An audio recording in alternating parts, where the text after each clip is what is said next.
Welcome to HorrorBabble. Today, we've got a rarity by manly Wade Wellman in store for you. The tale, Up Under the Roof, first appeared in Weird Tales in October 1938, and tells of something stalking the space between the roof peak and the ceiling in an old shabby house. We hope you enjoy it.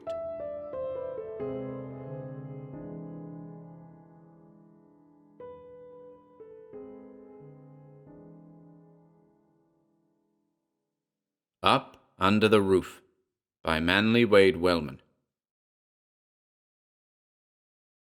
When I was 12 years old, I lived in a shabby old two-story house, built square below and double-gabled above.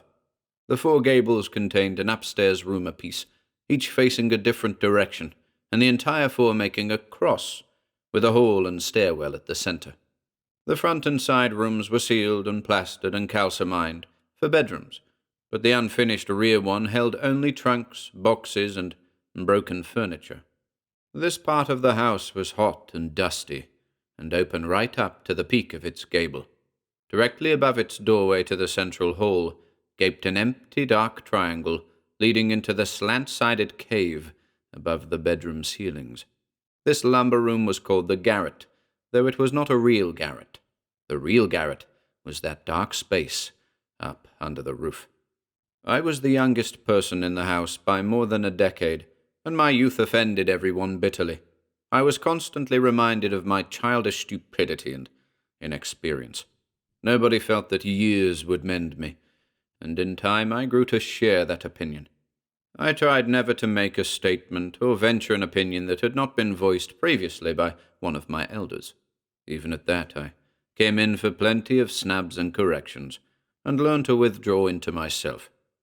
The downstairs parlor was full of books, and I read in them a great deal, including nearly all of an old Encyclopedia Britannica.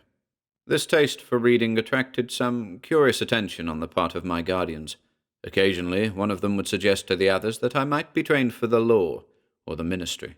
Never was I consulted as to my own ambition, which would have shocked the household. I wanted to be a deep-sea diver. The summer was a hot one, and my room, in the gable on the right or northern side, had only one window. The sun's rays fell directly on the sloping walls, which were only the gable's pitches plastered in, affording little insulation. I slept poorly, bothered by strange and vivid dreams. Sometimes I started awake, itching nervously at armpits and groins, hearing every rustle of the cottonwoods outside and the creakings of the house timbers. After a while, I'm not sure exactly when, I began to hear something else. Awareness of that sound grew upon me, first slowly and faintly, then with terrifying clarity, over a number of hot, wakeful nights. It was something up above, between the roof peak and the ceiling, something big and clumsy and stealthy. I remember telling myself once that it was a rat, but the moment the thought came into my head, I knew it for a silly lie. Rats skip and scamper. They are light and sure. This was huge and weighty, of a bulk that I judged was far more than my own, and it moved, I say, with a slow, unsure stealth that had sustained rhythm of a sort. It did not drag or walk, but it moved. Years afterward, I saw through a microscope the plodding of an amoeba. The thing up under the roof sounded as an amoeba looks, a mass stretching out a thin, loose portion of itself, then rolling and flowing all of its substance into that portion, and so creeping along. Only it must have been many, many thousands of times larger than an amoeba. Before long I was hearing the noise every night. I would wait for it, lying awake until it humped itself across the ceiling above me. Always with it came fear that did not diminish with time. I would stare in the dark, my tongue would dry up between my teeth, and my fingertips would tingle as though they had been rubbed sore. On my back would sprout and fan and winnow little involuntary wings of chill, making my spine shrink and quiver as though ice mingled with the marrow. The ceiling, I knew, would descend some night upon me like a great millstone, then crumble about my bed. Something huge and soft would wriggle free of the broken bits and sprawl upon me. There could be no talking about the business, I well knew. Long before, I had learned that nobody would listen or care.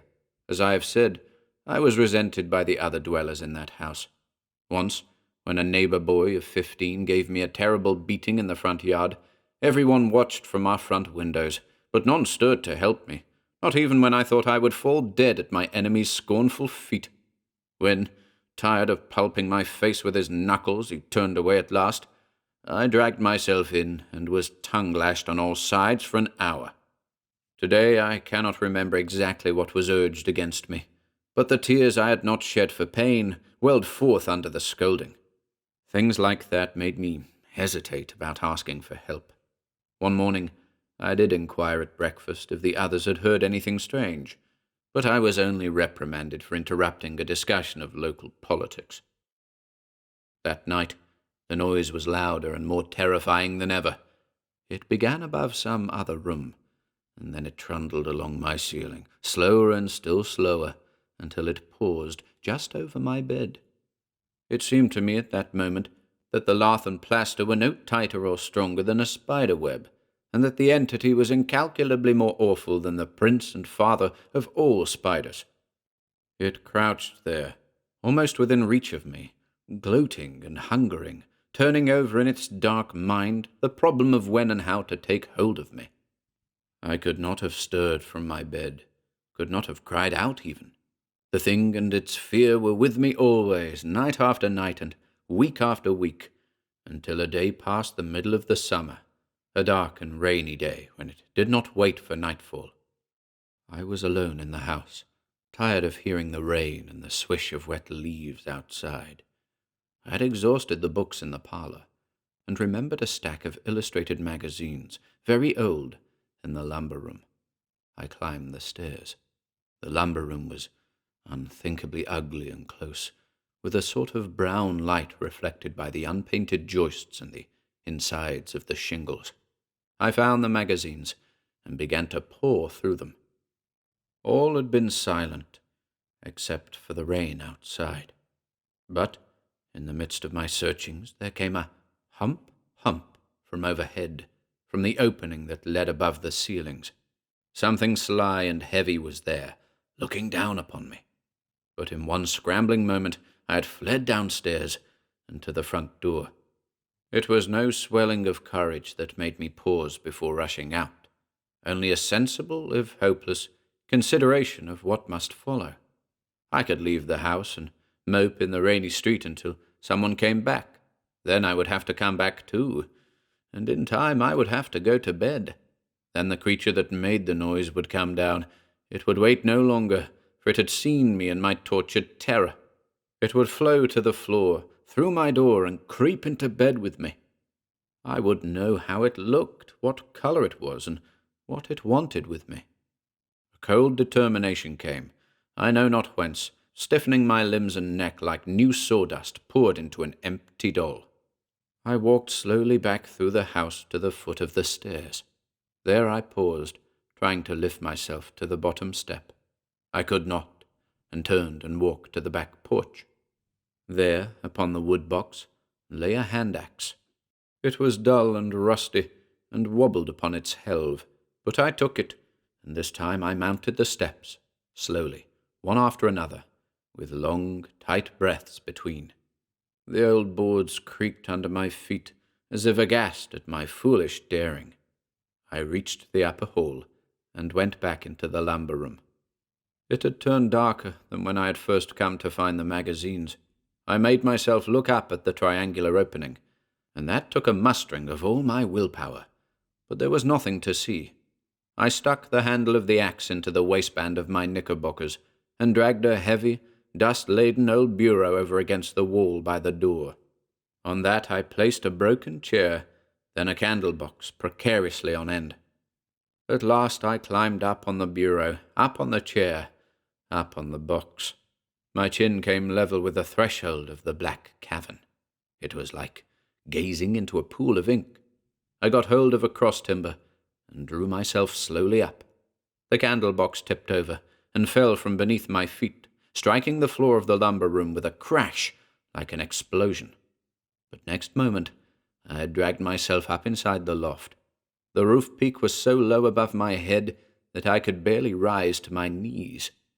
I pulled out the axe and tried to hold it in my mouth like a pirate's dirk, but it was too big and heavy, so I kept it in my right hand. Then, on my knees and my left hand, I went forward on top of the rafters. Every inch took me deeper into darkness, and when I reached and crept past a big rough chimney, I might as well have been in a coal mine. First, I went straight to the front of the house.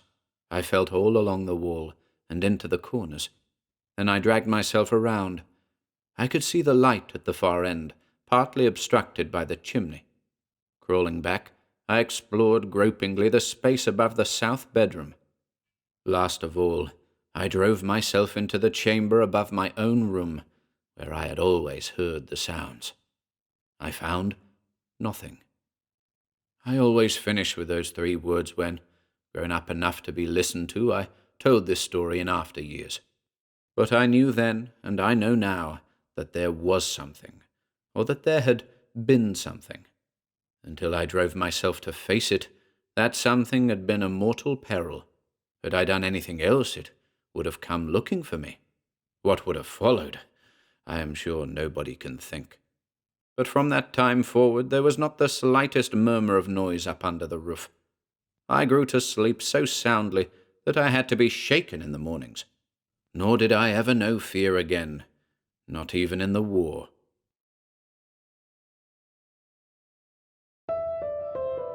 Thank you for listening today.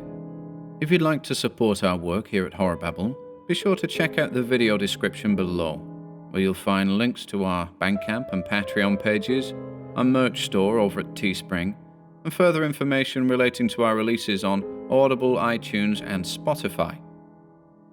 And until next time,